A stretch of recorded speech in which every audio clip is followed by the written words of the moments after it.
I was working on something earlier today where I talked about how consumers are responsible for 70% of the economy, and corporations and businesses are responsible for 30%. This includes small business owners.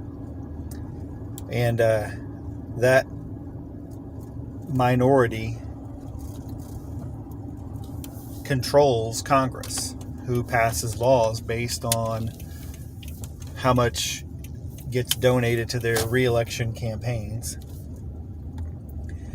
And it got me thinking about a bit I saw where someone said country music in the 90s was much more interesting because there were thousands of independently owned radio stations that would play country music, and now it's owned by one or two big companies. All the radio stations have been bought up. And so country music today sounds all the same. And that's true. It sounds a lot like hip-hop light inspired music as opposed to traditional country music, which is fine because a generation of people grew up listening to Eminem, and it influenced how they record country music and what they think of their lyrics. And a lot of it sounds exactly the same to me, but that's why I tend to find someone I like and then listen to just that person or a group of persons. Hello, Chris Stapleton. How are you?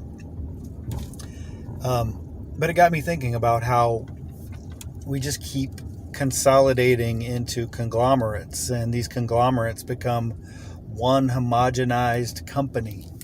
And I wrote about this in 1996, 95, in my first novel called Epoch,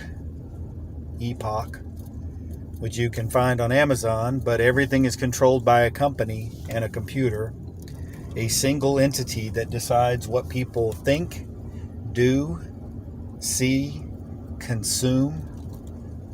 And guess what? If we continue along this path, all of that will converge. Science fiction, folks. It writes the future. It creates the future. And now you've got to wonder about manifestation. Are science fiction authors putting it out in the universe and people thinking about it, and so we become the Matrix because everyone is thinking about the Matrix? Who knows? Anyway, I wrote about it, and now it's happening.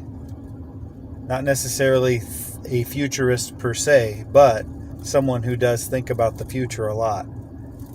Anyway, check out the novel, the link if you want, and start thinking about what you're going to do when one business, Amazon, is in control of everything. And I think Amazon may be the one that comes out on top. We'll see what happens.